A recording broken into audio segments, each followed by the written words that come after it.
សូមស្វាគមន៍ចំពោះកម្មវិធីភាសាអង់គ្លេសម្ដងទៀតថ្ងៃនេះយើងរៀនដល់មេរៀនទី3ហើយកម្រិតទី2ស្ដីអំពី greetings នេះតែកិច្ចស្វាគមន៍តោះឥឡូវតាមដានទាំងអស់គ្នា morning គេ morning គេពេលព្រឹក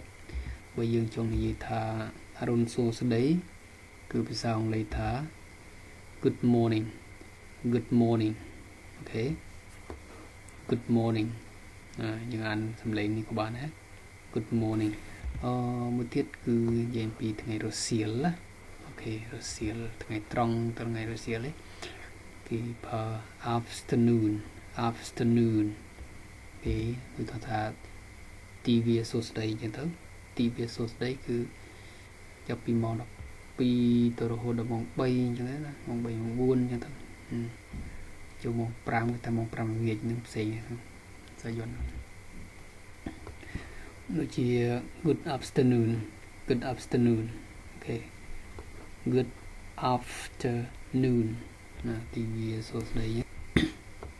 ពេលល្ងាចគឺ evening បូជាង no evening មិនអានតែ evening ណាគឺ evening ពេលល្ងាចហើយសាយន្តសួស្ដីអង់គ្លេសថា good evening អូខេនេះ good evening អូខេ hello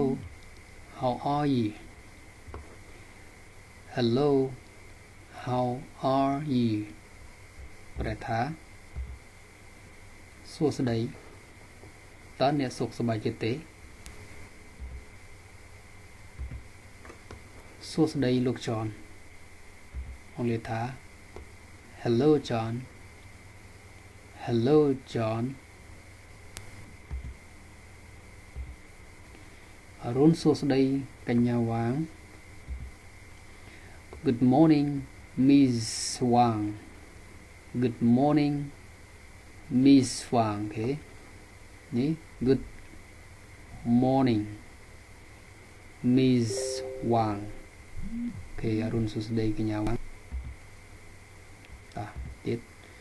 តើអ្នកសុខសប្បាយចិត្តទេអង់គ្លេសថាម៉េច how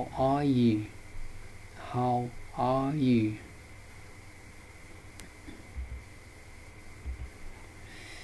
សុខសប្បាយអរគុណច្រើន very well thanks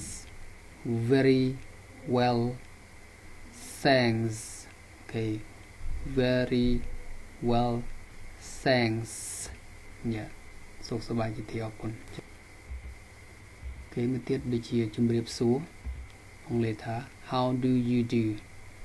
អូខេជំរាបសួរដល់ពេលហ្នឹងយើងឆ្លើយទៅម៉េចជំរាបសួរគេមកវិញមកអូខេជំរាបសួរហ្នឹងហើយតើអ្នកឈ្មោះអ្វីអញ្ចឹងទៅអូខេ how do you do what's your name ខ្ញុំឈ្មោះ John ហើយអ្នកឈ្មោះអ្វី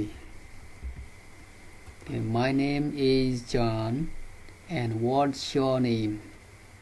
My name is John plus is មួយកន្លែងនេះដាក់ is I ហើយនឹងអក្សរ Z ណាកន្លែងនេះដាក់បានអូខេហ្នឹងហើយ My name is John and what's your name okay My name is John and what's your name គេខ្ញុំឈ្មោះ John ទាំង3អត់ទៀតឈ្មោះរបស់ខ្ញុំគឺស៊ូមីអូខេ My name is